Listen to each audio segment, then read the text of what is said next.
Ilang araw din akong naging aligaga sa paglilinis, pag-aayos nitong kwartong ito. Kasi nga, pumapasok ako, di ba, nagtatrabaho ako. Tapos pag uwi, kailangan pang may mga asikasuhin. So, eto na nga. A day before na dumating ang aking anak ay eto na. Mukhang maayos, malinis at tingin ko naman matutuwa ang aking anak sa kanyang makikita sa room niya. Lalo na at ayan, bumili pa ako ng bouquet for her. Meron din akong nilive na note para sa kanya. At syempre pa, nilagay ko yung ilang bagay dito sa kwarto, like yung niregalo niya sa akin, Mother's Day noon, and of course, andito din yung kanyang picture. At heto na nga, ito yung pinakahihintay ng lahat. Ang masurprise si Papa. Tingnan ninyo at ang tagal bago niya na-realize na ito yung anak niya na hindi niya nakita ng 10 buwan. Grabe, lahat kami napakasaya ng moment na yan.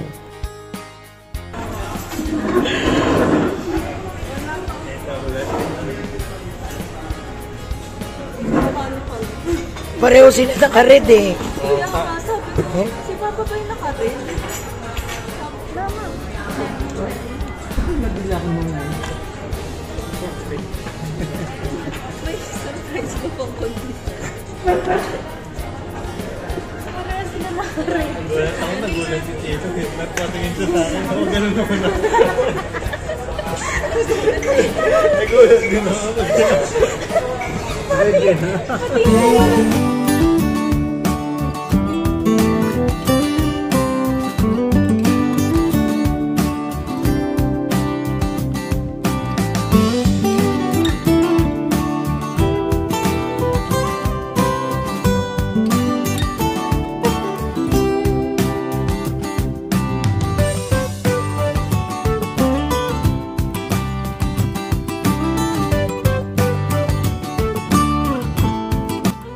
Ng mga sumunod na araw, lumalabas na rin talaga kami. Siyempre, bawi dun sa mga panahon na hindi kami magkakasama.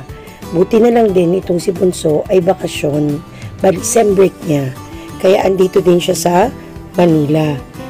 Babalik na naman kasi siya sa Baguio after sem break. So, ayan, talagang chine-cherish namin yung bawat moment na magkakasama kami. So, kulang na lang ng isa. Si ate pa. Alam kong napapansin nyo rin na sa mga video na nakikita nyo, lagi na lang itong aking asawa nakaakbay sa aking mga anak. Ganyan talaga yan. Buti nga wala si ate, kung hindi niya maintindihan kung paano niya aakbayan yung 3 prinsesa niya. Nakakatuwa din naman at ganyan silang mag-aama. Heto na yung Kips. Favorite to talaga ng mga anak ko. Maliit pa man sila. Kaya naging favorite ko na rin itong chicken na pagkain na ito. So ngayon, dito na lang sa Mega Mall meron kaming nakikitang Kips. So syempre, kailangan matikman uli natin. 190.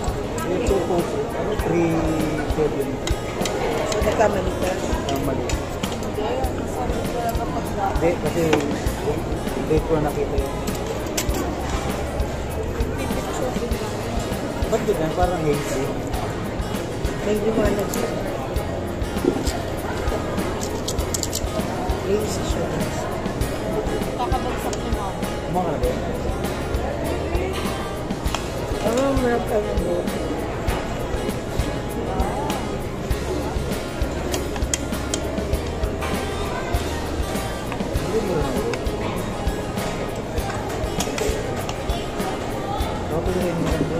Yan, ikaw ang bumili malaki.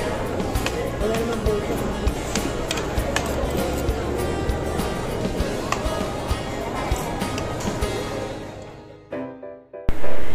Habang nag-iikot-ikot yung aming dalawang dalaga, may mga tinitingnan. Nako, titingin daw sila ng blouses, make-ups. Ayun, kami naman ni husband dito lang sa coffee shop. Siyempre, kape-kape, lagi naman. Nandito nga pala kami sa Mega Mall. May pinuntahan lang naman kami sa bandang Mandaluyong. Tapos, eto, dito na kami sa Mega Mall nagpalipas ng ilan pang mga oras. Ganito lang naman.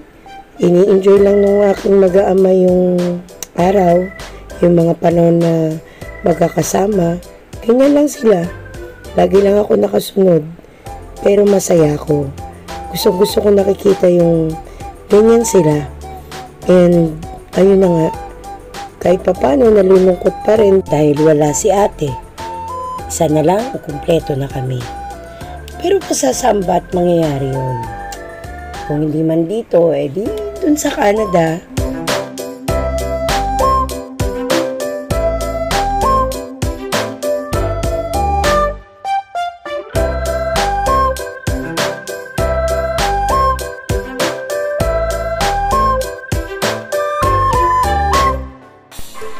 Pauwi na tayo this time, mula nga sa Mega Mall. But of course, hindi lang doon natatapos. Yung mga kasunod pang araw, may mga lakwatsa galore pa rin kami. Mag-iina, and of course, eventually, susunod na si husband from work. Ayun. So, dito, hindi pa masyadong traffic, di ba? Wait till next. Pero hindi ko napapakita. At ang ipapakita ko ay ito. Nung mag-meet kami with my siblings. Ayan.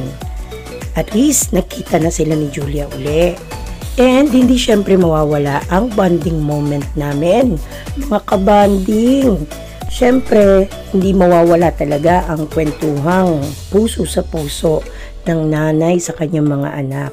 Heart to heart talk kami dito. Thoughts namin, ayon. And natutuwa naman ako na kanina pala sa bahay, kakasama sila ni Papa, meron din silang ganitong moment.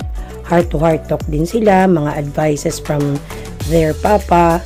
Nakakatuwa na nagiging balanse ang lahat. Kasi nga 'di ba, mga dalaga na itong aking mga bituin at itong aking prinsesa ang bunso. Maliban pa sa atin nila na hindi na kami masyado nagwo-worry kasi naku po 12 years na sila nung kanyang fiancé ngayon.